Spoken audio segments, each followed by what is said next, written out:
इस प्रकार भगवान श्री राम ने नल और नील नामक दो भाइयों को समुद्र में सेतु बनाने का काम दिया जाता है, और बानरों और भालुओं की सेना पहाड़ से बड़े बड़े पौधे पेड़ पौधे उखाड़ के देते हैं, और लोग पुल बांधते हुए बांसबल्ली को गाड़ते बांधते हुए एक पर एक बांधते हुए पुल बनाते हैं।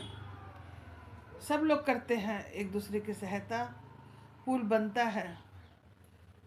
और पुल बनने के बाद प्रभु श्री राम जी की इच्छा होती है कि यहाँ पर हम लंका उस पार जाने से पहले यहाँ भगवान श्री भोलेनाथ का एक मेरे मन में जो इच्छा है उनका मूर्ति बनाते। कोई भी शुभ काम करने से पहले भोले बाबा की पूजा की जाती है, माता काली की पूजा की जाती है।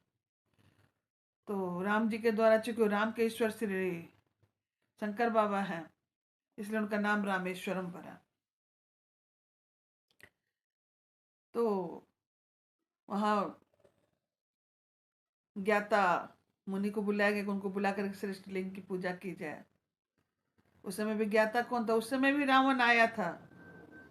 रामेश्वरम का जब रखा गया पूजा होने के लिए, रावण ही आया था,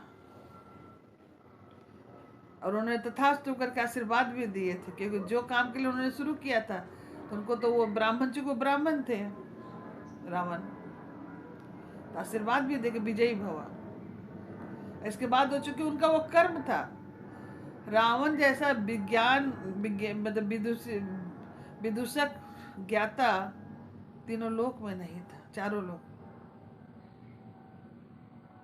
तो चूंकि वो ब्राह्मण बन के आए थे, पुरोहित बन के पुरोहिताचार्य पूजा किए, तो उनका आशीर्वाद देना जरूरी था। इसलिए उन्होंने कहा कि ठीक है विजयी भवा। लेकिन फिर जाकर उनके खिलाफ वो लड़ाई भी लड़ते, क्योंकि वो उनका कर्म है। राजा था तो वो अपना धर्म पूरा कर रहा था, क्योंकि मोक्ष मांगने के मोक्ष तो वो प्रभु से, भोले बाबा से यही ना वरदान मांगा था कि मुझे कोई ना मार पाए। गंधर्व गंधर्व, राक्षस, किन्नर, नाग, किंकर सबको बोला था वो। तो उसका उद्धार करने के लिए प्रभु को नर का रूप लेना पड़ा, क्योंकि वो नर नहीं बोला था, और आया है उसको तो जाना पड़ेगा ना, चाहे कितना भी पाप करे। भगवान तो भक्त भक्तसल है, सबका उद्धार करते हैं। तो रावण को उद्धार करने का आने का भी एक कारण हुआ था। दूसरा एक कहानी आपको मैंने बताया था बहुत पहले ही, कि माता ने जो उनका परीक्षा ली थी सीता के रूप में बैठ करके, तो प्रभु बोले कि आपको तो माता विरंची कहा है, आपको प्रभु के पास होना चाहिए था। तो वो भी एक कारण बढ़ता, क्योंकि उनको माँ के उपाधि दे दिए थे। अब चूंकि इन्होंने इनकी अग्नि परीक्षा जैसा ली थी, परीक्षा ली थी, इसलिए भगवान समाधि लिए थे। तो ये भी एक कारण बना था आने के लिए। दूसरा, क्योंकि शक्ति तो आई बानर पोछ बन करके। प्रभु जो शंकर बाबा थे, वो अगले जन्म में रुद्रावतार हनुमान जी बने थे, और हनुमान जी की पूंछ बहुत प्यारी, बंदरों की पूंछ बहुत प्यारी थी। वो शिवा शक्ति बन करके माता खुद उनके पूंछ में आई थी, इसलिए ये भी एक कारण बना था। दूसरा, जो नारद जी को इन्होंने, नारद जी ने श्राप दिया था, जो माया की नगरी बनी थी, शादी के हम दो वासना पर विजय प्राप्त कर लिए हैं, तो ये भी कारण बना था। तो उन्होंने जो हरि का रूप दिया था, बंदर का जो रूप दिया था, उसी पर नारद जी कहते, जो आपने मुझे रूप दिया है यही आपकी पत्नी जंगल में कोई हर के ले जाएगा, और आप वियोग से रोएंगे, और यही आपका उस पत्नी को वहां तक लाने में आपकी सहायता करेगा। तो एक कारण ये भी बना था। मतलब भगवान के आने के बहुत सारे कारण बने थे। इसमें रावण का भी उद्धार था, क्योंकि वो भी भगवान का भक्त था। पिछले जन्म में वो पापी नहीं था। तो आने का, अगर आप आए हैं तो जाने का भी आपका रास्ता बनता है, वो पूर्ण नियोजित होता है।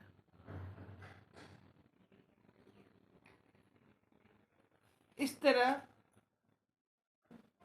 रामचंद्र जी ने कहा कि जो भी मनुष्य यहाँ पर रामेश्वरम में आएगा और यहाँ दर्शन करेगा प्रभु रामेश्वरम का, उसका मुक्ति होगा। और जो इन पर गंगाजल चढ़ाएगा वह स्वदेह मेरे में समा जाएगा। इसलिए भक्तों, अगर आप लोगों को कभी मौका मिले तो गंगाजल जरूर ले जाकर चढ़ाइएगा रामेश्वर में। मेरे को तो अभी नहीं मौका मिला कि मैं वहाँ जा पाऊँ, और मैं इस स्थिति में भी नहीं कि मैं जा पाऊँ, चल ही नहीं पाती तो मैं कैसे जाऊँगी। लेकिन मन में इच्छा तो जरूर रखती हूँ। तो इच्छा से ही मैं प्रभु को सोचती हूँ कि गंगाजल चढ़ा रही हूँ। कभी कभी कल्पना करती हूँ कि मैं यहाँ इस धाम पे गई हूँ और मैं उनका दर्शन कर रही हूँ। अब जो लाचार है उसका क्या कहा जाएगा? कल्पना करके ही तो किया जाएगा, चला जाया नहीं जाता है। तो कल्पना कीजिए। कोई कहता है कि कल्प वृक्ष है, कल्प समान है।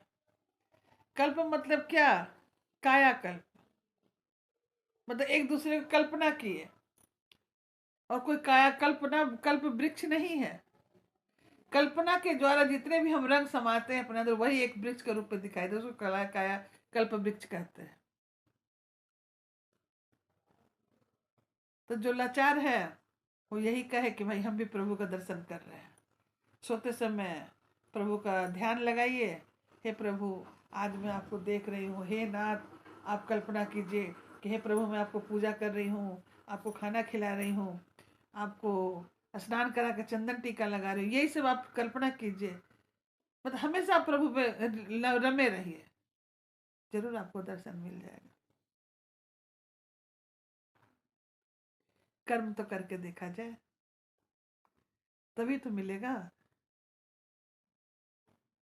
इस प्रकार वहां पर सेतु का निर्माण होता है और रामचंद्र भगवान और उनके छोटे भाई लक्ष्मण जी और बानरों और भालुओं के अथाह समूह सेना, बानरी सेना लोग आते हैं इस पार, और वहां पर रात्रि विश्राम होता है।